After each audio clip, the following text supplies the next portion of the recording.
It started as just a routine hearing. Malcolm Hayes, a disabled black veteran, had filed a challenge against a property tax mistake on his late grandfather's home. A small matter, nothing dramatic. But inside courtroom 3B of the Eastfield County Courthouse, it became something much larger, something no one in the room could have predicted. What they didn't know about Malcolm was that he wasn't just a man in a wheelchair. He was a fighter, a survivor, and soon, the voice of a national reckoning. The morning air had a chill to it, not quite winter, but biting enough to crawl through clothing and settle in the joints. Malcolm sat quietly at the bus stop, his hands resting on the joystick of his motorized wheelchair, the hood of his coat pulled down low against the gray drizzle. His cap, an old army green one with a faded insignia, shaded his eyes. 61 years of life, 25 of them spent in and out of service, were etched across his face. His legs hadn't worked the same since the IED explosion near Sanjin. His back wasn't the same either. But Malcolm never asked for pity. He just wanted fairness. Today, all he wanted was to correct an error, one that claimed he owed thousands in back taxes on the very home his grandfather had built with his own two hands. It was a clerical mistake. The math didn't add up. He had written letters, called offices, even showed up in person. No one listened. It wasn't the first time that happened. Not when the VA ignored his reaction to the new meds. Not when he reported broken curb ramps outside his building. When a uniform came off, it was like his voice did too. The bus arrived late. The driver, a young man with headphones in, barely acknowledged Malcolm as he lowered the ramp. Malcolm rolled aboard quietly and nodded his thanks. The courthouse was only a few stops away, but each bump in the road sent jolts of pain through Malcolm's joints. His right leg was lined with pins and stubborn scar tissue. His left knee gave out unpredictably. When he arrived, the courthouse loomed like a fortress, stone and steel stretching toward the sky. It hadn't been built with people like him in mind.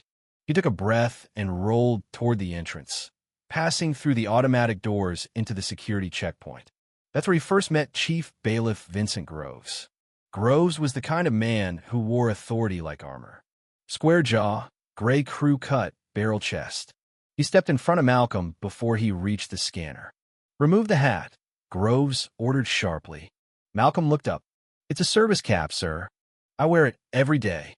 Part of who I am." "Courtroom policy," Groves snapped. "No headwear. Period." "I'm not trying to disrespect the court," Malcolm said calmly. "But this hat represents my service, my brothers who didn't come home." Groves leaned in. "Then explain that to the judge. But you're not going in with that hat on." "I'll speak to the judge," Malcolm replied evenly. "But I'm keeping my hat." The tension between them was sharp. Other people in line began to watch. A mother pulled her son a little closer. Groves called over another guard and allowed Malcolm to pass through. But the look he gave Malcolm's back said this wasn't over. The elevator was broken again. Of course it was. Malcolm rolled slowly to the old freight lift near the records office and made his way up to the second floor. Waiting outside courtroom 3B was his attorney, Sophia Ruiz, mid-30s, sharp as a tack, with a fire in her eyes.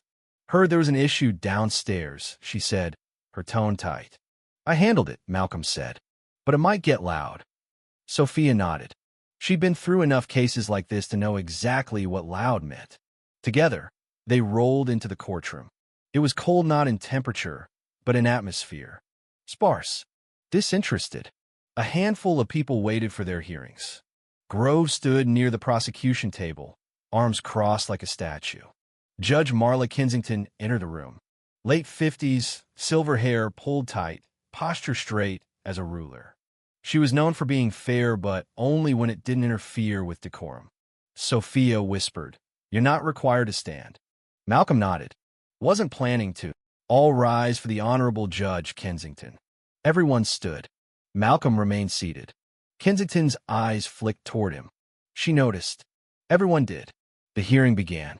Sophia laid out their case. Clerical error, multiple attempts to resolve it. Clear proof Malcolm was not liable. Kensington listened with minimal expression. Then Groves stepped forward. "Before we proceed, Your Honor," The defendant refused to follow courtroom rules this morning. Kensington turned to Malcolm. Is that true? Yes, ma'am. I respectfully decline to remove my veteran's cap. This is not a political rally, she replied. Court decorum must be observed. Federal precedent allows veterans to wear service-related attire, Sophia interjected. I'm aware, Kensington said curtly.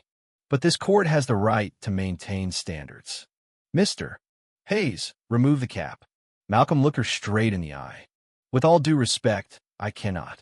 Then the court will consider sanctions or contempt charges. Before Malcolm could respond, Groves moved. If the defendant won't comply, I'll assist. You lay a hand on him. That's assault, Sophia snapped. Groves didn't stop. He marched across the room, boots thudding like war drums. His hand went to the brim of Malcolm's cap. Don't touch him, came a voice from the gallery. Everyone turned. A man stood a tall, graying veteran in a faded Marine Corps jacket. Others stood with him. Caps of all branches. Uniform jackets. Prosthetic limbs. Battle scars. One by one, more veterans rose. Kensington slammed her gavel. This is not a demonstration. They're not protesting, Sophia said. They're witnessing. Groves reached for the cap again. Malcolm's hands flew up to stop him. His chair jolted. Groves yanked harder. The chair tipped. The courtroom gasped. Malcolm crashed to the floor, shoulder, hip, head. The sound echoed like thunder. Sophia dropped to his side. Malcolm? Don't move. Paramedics were called. A veteran knelt beside Malcolm. Stay with us, brother. As they waited, a stream of veterans entered the room, alerted by texts and calls. Army, Navy, Marines, Air Force, Coast Guard, all ages, all races. They lined the back wall, filled every seat. Then a federal observer from the Department of Justice entered, flashing a badge. Silent, watchful. Judge Kensington looked overwhelmed. Groves stood paralyzed. His authority had evaporated. The observer said calmly, "This court is now under review." A full DOJ investigation followed. The footage of Groves assaulting Malcolm went viral. Over 12 million views in 48 hours. Civil rights groups, veterans organizations, disability advocates all responded. Soon, hearings were held. Judge Kensington recused herself. Groves was fired, and the Eastfield County Courthouse became the first in the state to formally adopt new guidelines protecting disabled veterans. But it didn't stop there. State lawmakers introduced a bill inspired by Malcolm's stand. The Hayes Act would prohibit court officers from forcing disabled veterans to remove service-related attire. It passed unanimously. Then, the federal government took notice. Malcolm was invited to Washington. At the White House, the president signed the national version of the Hayes Act. This law, he said, is proof that one voice, one refusal to be silenced can reshape the entire nation. Malcolm addressed the press. I didn't ask for a movement. I asked for dignity. But if my fight helped someone else stand a little taller, then it was worth it. He didn't stand alone anymore. Not in court, not in Washington, not anywhere. And the cap the one Groves tried to tear off his head was now preserved in a glass case at the National Museum of American History. Underneath it, a simple plaque read, "This cap belonged to Sergeant Malcolm Hayes, United States Army. He wore it not for attention, but for remembrance. And because of him, we all remember a little better now." Would you like a visual prompt for this story as well?